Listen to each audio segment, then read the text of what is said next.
Bonsoir et bienvenue au sein de notre émission C'est politique. Nous débutons ce mois d'octobre avec une émission ou avec une ambition affichée, celle de vous mettre au cœur de l'action publique, de l'action politique de votre chef d'édilité. Pour ce faire, j'ai voulu changer non pas la forme de cette émission, mais le fond, afin que vous ayez plus de compréhension, mais aussi plus de lisibilité au niveau des différentes problématiques communales. Ainsi, j'aborderai une problématique avec mes invités en allant au fond de celle-ci. Il n'est pas question d'arriver sur plusieurs sujets, nous irons sur un seul sujet, ce qui vous permettra de savoir réellement ce que le maire, ce que l'élu veut faire au niveau de la commune. Bien entendu, il y aura aussi quelques questions d'actualité pour que le maire puisse nous dire un petit peu ce qu'il pense de ce qui se passe globalement ici ou ailleurs. Ce soir en plateau, David Nébor, qui est le maire de la commune de Petit-Bourg. Merci David Nébor d'être venu ici et surtout d'avoir répondu à mon invitation. Bonsoir. Alors, oui, on va aborder un sujet. On va dire qu'il est passé, mais nous avons eu récemment les élections sénatoriales. Quels ont été les enseignements que vous avez tirés de cette élection? Est-ce que vous êtes projeté en 2026? Est-ce que ça vous a permis de peut-être vous repositionner ou de vous interroger en tant qu'homme politique? Écoutez, nous avons eu une élection sénatoriale qui s'est déroulée dans de très bonnes conditions.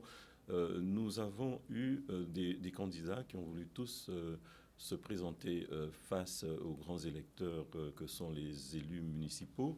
Et là, je trouve que c'était une très belle chose, très intéressante pour la démocratie, très intéressante pour une élection qui n'a aucun lien, aucun rapport avec les autres élections.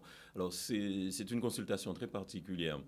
C'était très intéressant d'entendre des projets. Et les résultats de ces élections sénatoriales, bien entendu, étaient très attendus. Nous avons pour habitude d'avoir des résultats qui n'étaient pas en cohérence avec les réalités, les enjeux et les équilibres politiques existants. Pour une fois, nous avons eu là des résultats correspondant à la fois à une campagne menée par des groupes politiques, mais aussi une élection dont les résultats étaient bien plus en évidence avec la réalité des groupes politiques existants sur la Guadeloupe. Alors, effectivement, des résultats qui pourraient être meilleurs si nous donnions un petit peu plus ce sentiment de sérénité, de capacité de travailler ensemble dans notre pays.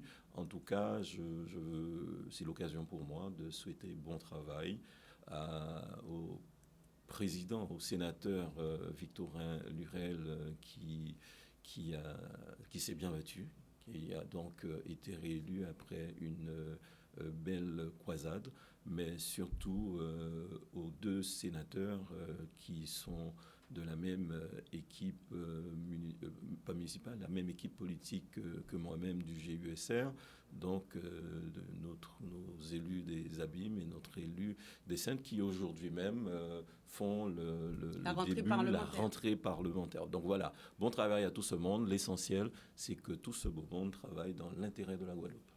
Alors, est-ce que, quelque part, vous ne vous êtes pas interrogé sur le fait que Victorin Lurel n'avait pas un gros parti politique, en tout cas aujourd'hui leader en Guadeloupe, et il a su quand même se démarquer, il a su quand même être réélu sénateur. Alors, est-ce qu'on n'a pas changé de paradigme? Alors, Victorin Lurel a été quand même un grand patron de partis politiques en Guadeloupe. Il a été un grand patron de collectivités. Il a fait émerger un certain nombre d'hommes et de femmes politiques sa réussite n'est pas très étonnante. Forcément, si certains ont estimé qu'il fallait être encore reconnaissant envers Victorin Lurel, je ne saurais dire que ça soit une mauvaise chose. Je vais dire que le principe de la reconnaissance, ça fait partie des valeurs que moi-même je prône envers ceux qui nous font du bien. Victorin Lurel a aussi des qualités intellectuelles qui peuvent être appréciées par-ci ou par-là, même si on n'est pas toujours d'accord avec ses positions ou peut-être sa manière d'exercer le pouvoir politique. Et cela, personnellement, c'est ce que je lui reproche dans sa manière d'avoir exercé le pouvoir politique. Qu'est-ce qu'il n'a pas su faire? Ce qu'il n'a pas su faire, c'est mettre les Guadeloupéens autour de sujets essentiels. Ce qu'il n'a pas su faire, c'est mettre une collectivité régionale au service de l'ensemble de la Guadeloupe. Et il a été pénalisé pour cela, il a été sanctionné pour cela. Aujourd'hui, les électeurs ont considéré, les grands électeurs ont considéré que cet homme-là avait des capacités encore pour être au service en qualité de sénateur. C'est une chose que nous devons accepter. En tout cas, il travaillera dans l'intérêt de tous et il travaillera avec tous les autres sénateurs de la Guadeloupe et je dirais même tous les autres sénateurs de l'outre-mer pour pouvoir mieux défendre les intérêts. Vous lui faites confiance pour cela? Oui, ben absolument, je lui fais confiance pour ça. Les élections sont terminées, la campagne est terminée. Maintenant, il s'agit d'avoir des hommes et des femmes au service du pays. Alors maintenant, la préservation de l'environnement préoccupe. Et je dirais certainement pas suffisamment. Et vous avez décidé d'agir notamment en ce qui concerne les carcasses de véhicules qui jonchent votre commune. Alors, est-ce qu'on peut prendre un raccourci et dire que c'est une plaie dans la commune de Petit-Bourg? Alors, c'est un fléau. C'est vraiment un fléau. Petit-Bourg est un grand espace, un grand territoire qui s'étend de la montagne et qui a le mérite d'avoir sur son territoire le cœur de la forêt départementale, le cœur de ce parc national. Petit-Bourg s'étend jusqu'au littoral avec des secteurs qui sont de beaux secteurs. Nous avons un territoire qui est beau. Aujourd'hui, la question des déchets de tout type, des déchets professionnels, des déchets automobiles, des déchets ménagers, constitue un fléau, une plaie, comme vous le dites, sur ce territoire-là. Quand on vient à Petit-Bourg, on y vient pour sa qualité de vie. Quand on vient à Petit-Bourg, on y vient pour sa paisibilité. Aujourd'hui, l'ensemble des petits bourgeois souhaitent justement que nous mettions fin à des comportements qui sont inacceptables. J'allais y arriver. Est-ce un problème de comportement nouveau? Est-ce que les gens avaient l'habitude de fonctionner comme cela? Est-ce que aussi les moyens sont mis à leur disposition pour qu'ils puissent faire autrement? Alors je pense qu'il s'agit d'un recul en termes de civisme, puisque nous assistons à des attitudes que l'on aurait pu avoir, que l'on croirait avoir gommées, parce que nous avons effectué des démarches d'incitation, des démarches de formation. On a sensibilisé le jeune public dans les écoles, on a sensibilisé les adultes à l'occasion de différents événements. On s'est aussi donné des moyens pour que les familles, les individus disposent d'équipements à proximité, soit sur le territoire de Lamentin, soit sur le territoire des Abîmes, c'est-à-dire à Grand-Camp. Donc cela veut dire que nous disposons d'équipements tels que des déchetteries à 10 minutes de nos habitations. Si nous sommes en capacité de nous déplacer pour jeter des déchets devant la maison d'autrui, ou si nous sommes en capacité de déplacer des déchets avec nos véhicules vers des forêts de Petit-Bourg, cela veut dire que nous avons aussi les moyens d'aller sur la déchetterie de la montagne, nous avons aussi les moyens d'aller à Grand-Camp, à la déchetterie du Cival, puisque la ville de Petit-Bourg a l'avantage d'être à la fois membre de la communauté d'agglo qui dispose de déchetterie et membre de la communauté du syndicat, du moins du syndicat de gestion des déchets, qui est à Grand Camp. Donc nous avons, au jour d'aujourd'hui, nous avons 2 déchetteries à la disposition du public.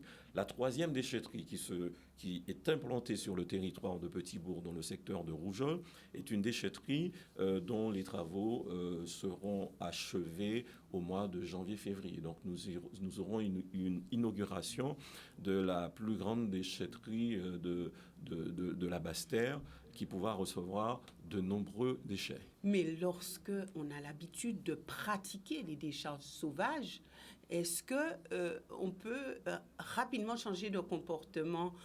Comment faire évoluer ce sujet? Alors, comme je vous le disais, nous avons passé des années à faire de la sensibilisation, à faire de la pédagogie. Nous avons passé des années quand même à alerter sur l'effet des déchets, sur l'environnement, sur la beauté du paysage au-delà de l'environnement, mais c'est la question du paysage de Petit-Bourg. Nous avons alerté sur le danger que constituent des déchets sur la santé de nos enfants, sur la santé des familles, parce qu'on voit de la prolifération d'insectes et surtout de rats qui peuvent tuer.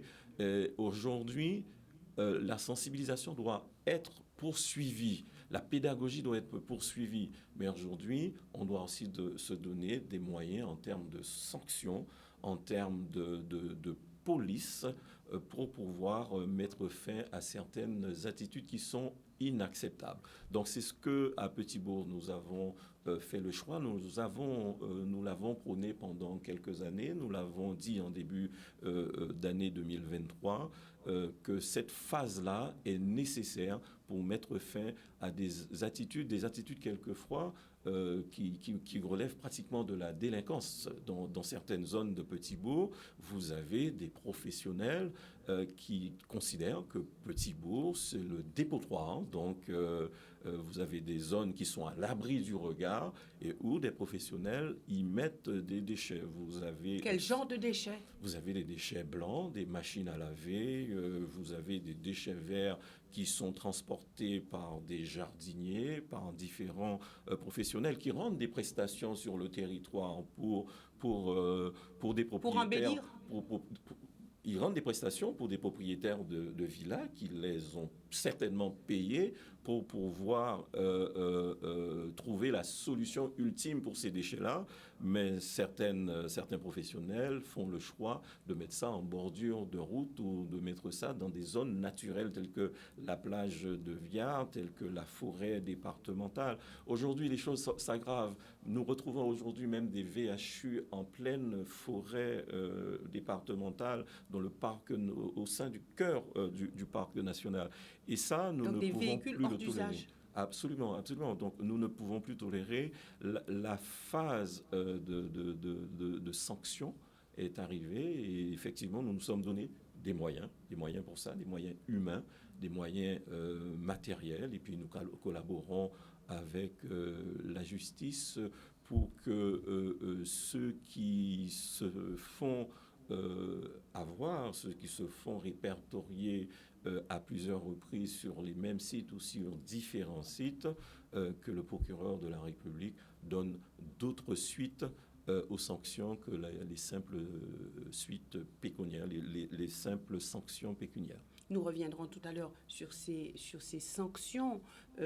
Donc rapidement, est-ce que le ramassage, ça c'est de manière générale, des ordures est bien organisé sur le territoire? Alors là, c'est un autre volet qui est aussi important. J'ai dit qu'il faut de la pédagogie, il faut de la sensibilisation, il faut aussi des sanctions, mais bien entendu, il n'est pas question de prôner sanctions sans pour autant que nous, acteurs publics, nous puissions d'abord balayer devant nos portes, c'est-à-dire que nous puissions mettre en œuvre correctement les compétences qui sont les nôtres. Alors, il y a 2 compétences. Il y a celle de la CANBT qui a la compétence déchets, donc qui est chargée de la collecte des déchets selon une planification. Et aujourd'hui, nous sommes très, très heureux puisque la CNBT a mis un peu plus d'organisation. La CNBT a communiqué sur une planification.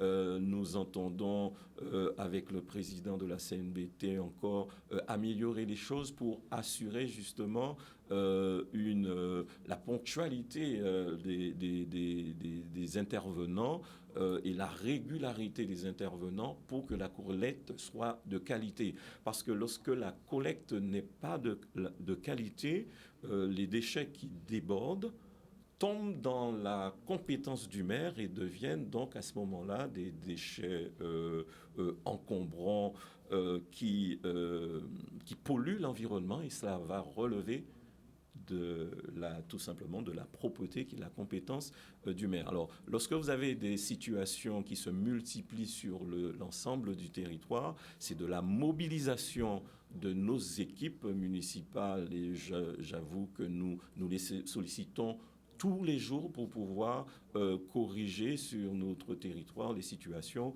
qui constituent à la fois un risque pour la santé, mais surtout un risque pour l'environnement. Alors la sanction, vous en avez parlé tout à l'heure concernant les déchets, on va parler de véhicules hors d'usage, etc. La sanction paraît, je dis bien paraît dissuasive, mais est-ce que cela résout le problème? Est-ce que pour vous, ça solutionnera le problème? Alors, il n'y a pas de solution parfaite. Il faut continuer à être dans la pédagogie, il faut continuer à être dans l'accompagnement. Nous avons plusieurs niveaux d'interpellation des consciences dans le niveau scolaire, ce que nous tâcherons de mieux faire avec notre partenaire CANBT, ce que nous ferons avec nos collaborateurs de la ville.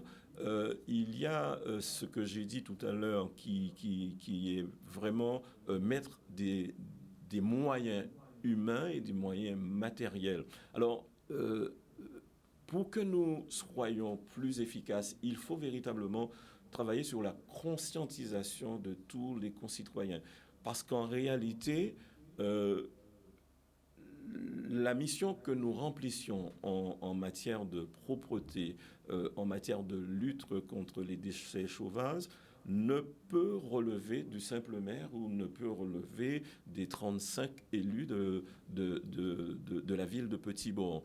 Ne peut relever non seulement des fonctionnaires du territoire de Petit-Bourg, c'est l'affaire de tous. En fait, c'est une mission pour tous, mais qui doit être conduite par tous. Et à ce moment-là, nous aurons un territoire, nous aurons une Guadeloupe plus agréable, plus sécurisée. Alors, j'ai un véhicule hors d'usage, cas pratique, que dois-je faire? Vous avez un véhicule hors usage, vous avez déjà la responsabilité du déchet que vous produisez. Donc, une fois que je produis du déchet, j'ai aussi une obligation de trouver les solutions pour traiter le déchet que je produis. Les voies et moyens. Les voies et moyens. Alors, maintenant, il y a une association qui a pour rôle justement la gestion des déchets automobiles.